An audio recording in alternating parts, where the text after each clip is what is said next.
Buenos días a todos, les habla el ingeniero Duván Ospina, especialista en estructuras y especialista en diseño, modelado y detallado de conexiones en acero. El día de hoy vengo a explicarles unos tips para el diseño de conexión de placa base, cual consiste en unir la columna de acero con un pedestal o columna de concreto, como se ve en esta imagen. Bueno, empezamos primero con algunos tips en el diseño y terminaremos algunos tips en la parte de detallado y construcción de este tipo de unión.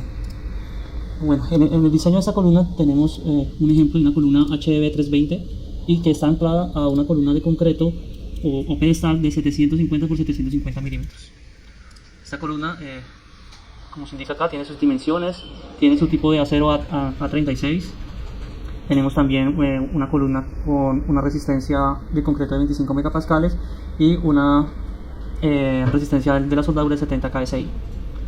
Uno de los aspectos importantes es poder clasificar qué tipo de anclaje es el que se va a manejar. En la lista de los anclajes más usados que tenemos en esta tabla 2.2 de la ISC 360, tenemos los que son el material F1554, los A449, A36, A307 y A354, pero de los cuales los más usados son de este grupo de los F1554 en tres tipos de grado: 36, 55 y 105. ¿Listo? Otra parte importante es establecer las cargas con las cuales se va a diseñar la placa base. En la norma AISC y también en la norma NSR10 especifica que para diseñar esta placa base se debe tener en cuenta unas cargas axiales, unas cargas a momento y unas cargas a cortante. Para el tema de las cargas axial se debe tener en cuenta una carga de una combinación de 1.2 más 0.2 SDS, o en el caso del NSR10 simplemente 1.2 por la carga muerta más la carga viva más la sobreresistencia de la carga axial debido al sismo. Para el momento se debe tener en cuenta dos aspectos. Uno es el momento máximo con el sismo amplificado, y la otra opción es el momento con la sobreresistencia y el endurecimiento del acero, quiere decir el momento a su máxima capacidad. Entonces, si aplicamos unas cargas que podemos sacar del modelo, tenemos en cuenta de que para un momento, debido a sus cargas y a un sismo amplificado, la carga son 390, pero para la capacidad de carga a momento de la columna metálica, pues el momento son 886. Esto quiere decir que según la norma se debe escoger el menor valor de estos dos para un total de 390. Y para el cortante sí se debe hacer con la capacidad máxima acortante del elemento, como se establece en esta ecuación. Y por ende nos dan unos valores de cortante bastante altos. Otro de los aspectos importantes es determinar la dimensión de la placa base. Muchos de los constructores piensan que la placa base simplemente es aumentarle 5 centímetros por todo el alrededor, cuando por cálculo y por sistema constructivo no es así. Normalmente se establece de que se debe dejar como mínimo 3 pulgadas por todo el alrededor, que son alrededor de 7 centímetros y medio, aproximadamente 10 centímetros se debe dejar por alrededor, que es lo más recomendable. Entonces, según las dimensiones de la columna, esta columna me queda con una placa base de 520 por 500. Luego se debe escoger un diámetro de anclaje. Este diámetro de anclaje normalmente se hace una prueba, se ensaya con un diámetro y se determina si funciona o no funciona. Pero normalmente estos anclajes siempre están alrededor de 1 pulgada, 7 octavos, mínimo una de 5 octavos. Pero eso depende de las solicitaciones y de la capacidad a flexión o a flexocompresión de la columna metálica. Entonces aquí tenemos que se escoge una de 1 pulgada, y al escogerse 1 pulgada se deben cumplir varios criterios. Una es que la distancia que hay del perno al borde de la placa base debe cumplir con 1.5 veces el diámetro del perno, y la separación entre pernos se debe cumplir con 4 veces el diámetro del perno, para este caso 38 y 100 milímetros. Siguiendo estos límites que me lo impone la norma, pues debo establecer la configuración de los pernos que puedo colocar. La idea es colocar la máxima cantidad de pernos, porque entre más pernos la distribución de cargas se va a generar más homogéneo y va a tener menos solicitación por cada perno. Entonces se plantea una configuración de 4 pernos en los extremos y 2 pernos en las siguientes filas intermedias. Bueno, siguiendo el método de diseño, existen 2 métodos de diseño, uno de momentos altos y otro de momentos bajos, a los cuales depende de la relación de la carga axial con el momento. Esto lo especifica en la guía de diseño número 1 de la ISC. Con estos elementos calculamos fuerzas resultantes y aplastamiento de concreto, y verificamos que con las dimensiones que tenemos de la placa base cumple con el aplastamiento en el concreto. Además de eso, ya teniendo claro las dimensiones de la placa, se determina el espesor de la placa base siguiendo los requerimientos de esfuerzos, tanto a tensión como a compresión, en la placa base. Después de determinar esos esfuerzos en la placa, se calcula el espesor mínimo recomendado según las solicitaciones en la placa base. Para este caso, el espesor mínimo recomendado nos da de 55 milímetros, pero nos podemos bajar a un espesor de 31 milímetros porque se va a utilizar lo que son los rigidizadores. Los rigidizadores son estos elementos que ves de color verde, que lo que hacen es rigidizar las zonas que están por fuera del emboladizo, por decirlo así, del elemento, y disminuir los esfuerzos a flexión y a cortante. Entonces, si no usáramos estos elementos que a los arquitectos no les gusta porque se sobresalen del piso, pues este espesor pasaría de 31 a 56 milímetros, como establece aquí este cálculo. Entonces, pues utilizando estos rigidizadores podemos bajar casi a la mitad el espesor de esa platina. Ya después de determinar que nuestro espesor es de 31, la idea es calcular los rigidizadores con sus dimensiones y sus espesores. ¿Qué se recomienda para estos rigidizadores? Siempre dejar una relación de 1 a 5. Quiere decir que si de aquí mide 200, en el otro sentido debería medir 240, 250. Más o menos una relación de 1 a 1,5. Obviamente entre más alto, pues más rigidización tiene, pero esto incomoda con el tema arquitectónico. Bueno, aquí se hace un cálculo de la placa base, tener en cuenta el tema de los voladizos, y es un método que se utiliza mucho en el diseño de placas en dos direcciones. Se chequea tanto carga distribuida como carga puntual y se determina los rigidizadores, su tamaño, su altura y su espesor. Bueno, después de haber calculado los rigidizadores, el paso siguiente es calcular, o bueno, no calcular, sino chequear la resistencia del anclaje cuando está embebido en el concreto. Uno de los aspectos importantes pues, es seguir con el capítulo 17 de la CI 318-19, o en la norma NSR10 el capítulo CD de concreto de la NSR10. Todos estos cálculos, como son resistencia del acero en anclaje, resistencia al arrancamiento del concreto, resistencia a la extracción por deslizamiento, todos estos chequeos se hacen teniendo en cuenta de que el concreto es simple y no hay reforzamiento como lo que sucede normalmente en este caso, que es un pedestal con refuerzo en acero tanto longitudinal como transversal. Todo lo que tenga que ver con sistema de arrancamiento, tanto a tracción como a cortante, se hace la suposición de que no hay acero en el concreto. ¿Eso qué quiere decir? Que nuestros cálculos van a determinar la resistencia de arrancamiento de todos estos anclajes que están aquí de color beige, y que van a generar nuestros famosos conos de arrancamiento. Pero esto es suponiendo de que no haya acero, o sea que no haya acero de reforzamiento en el concreto. Bueno, ¿eso qué quiere decir? Que en el caso que sucede comúnmente, vamos a tener unas barras y unos estribos que me van a generar una resistencia mayor a la que yo calcule manualmente por este método del capítulo 17 de la CI 318-19. Y que son dos aspectos que se deben calcular y tener en cuenta. Bueno, primero de esos, pues, es la resistencia al acero en anclaje en tracción. Es simplemente el rompimiento del anclaje cuando está a tracción.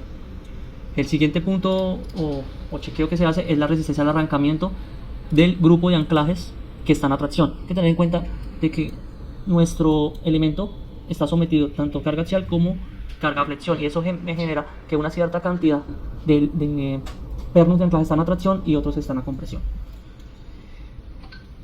Estos elementos que están a tracción van a generar un cono de arrancamiento, los cuales se pueden identificar aquí con esta zona, que es la zona ANC, que genera el arrancamiento.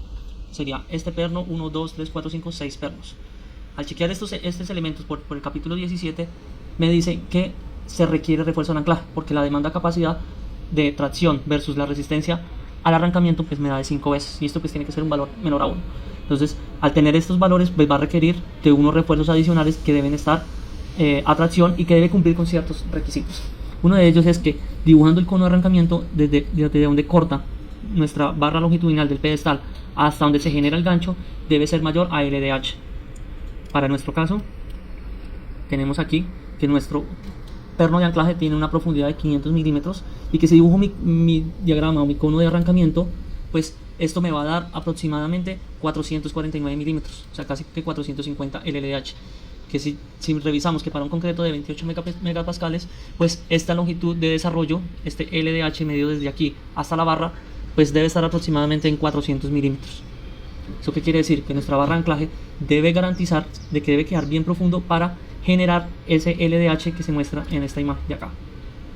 Además de eso, debe generar también una longitud de desarrollo suficiente dependiendo del diámetro de la barra. Eso más o menos, pues para una barra de 7 octavos es lo que corresponde a una longitud de traslapo de aproximadamente 1,20. De aquí hacia abajo pues se debe garantizar que nuestra barra continúe con una longitud mínima de 1,20. Si el pedestal no es suficientemente largo y tiene una zapata que está muy poco profundo, pues debe cumplir, en vez del LD sería el LDH que se muestra acá. En vez de LD sería LDH cuando gira y voltea a una distancia mínima, que para una de 7 octavos el LDH estaría bien con unos 400 milímetros. Por eso es importante que estos pernos de anclaje entre más profundo mejor para poder cumplir con esa longitud de desarrollo. Otro aspecto a tener en cuenta es la resistencia a la extracción por deslizamiento. Es cuando el anclaje se desliza y sale sin concreto y nada, limpio.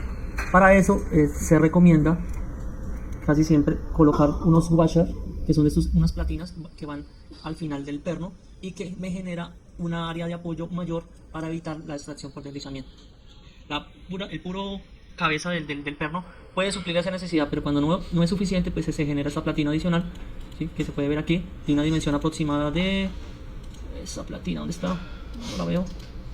Más o menos de 75 por 75 y de 12 milímetros de espesor, conocido como watch.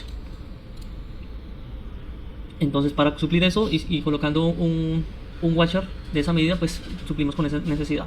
Otro aspecto importante es el desprendimiento lateral de concreto a tracción, que es cuando esta barra de anclaje empieza a ser traccionado, pues al estar muy cerca a este borde, y aquí, acá, pues genera un descascaramiento en esta zona. Obviamente, que cuando usamos estas barras longitudinales en el refuerzo del pedestal, pues evitamos que esa falla se propague. Sin embargo, se calcula y se determina de que no es suficiente, ¿sí? Y por eso pues se requiere colocar refuerzo en el anclaje a tracción. Otro punto importante es el tema del cortante. En el cortante pues hay que calcular que las barras cumplan con el cortante, ¿sí? Que en este caso pues están cumpliendo, y que el arrancamiento pues no falle. En estos casos las fallas del arrancamiento forman estos triángulos que son aproximadamente de 35 grados, como se ve en esta imagen, y que hay que hacer el chequeo para todos los posibles fallas o planos de falla que se pueden generar. Por ejemplo, este es el más común, que es cuando está cerca al borde. El siguiente plano de falla sería para la siguiente fila de pernos, que sería de esta manera. El tercero sería de esta manera y el último sería de esta manera. Al chequear todos esos 4 planos de falla, nos damos cuenta que lo que sucede comúnmente es que el arrancamiento, debido a la carga por cortante, siempre falla, y por eso se requiere de unos estribos para suplir esa falla al arrancamiento, que son estos de acá. Pero lo importante saber es que esos estribos, para calcular ese refuerzo, se debe tener en cuenta de que las primeros 8 veces el diámetro de la barra de anclaje, más o menos son como hasta por aquí, son los encargados de resistir el cortante. O sea, esta primera fila de estribos y esta segunda son los encargados de resistir el cortante, ¿sí? Debido a la carga que viene de la columna. También se debe chequear la resistencia por desprendimiento del concreto al cabeceo, ¿sí? Y aquí vemos pues unas imágenes. Tener en cuenta también que se deben desarrollar longitudes de desarrollo LDH, ¿sí? Al generar el plano de falla, por ejemplo, de la primera fila, pues estos pernos deben de ser, estos estribos deben estar cerrados y pues deben tener la cantidad suficiente de estribos para suplir con el cortante que genera la falla. Es por eso que normalmente los estribos son los encargados de resistir ese cortante.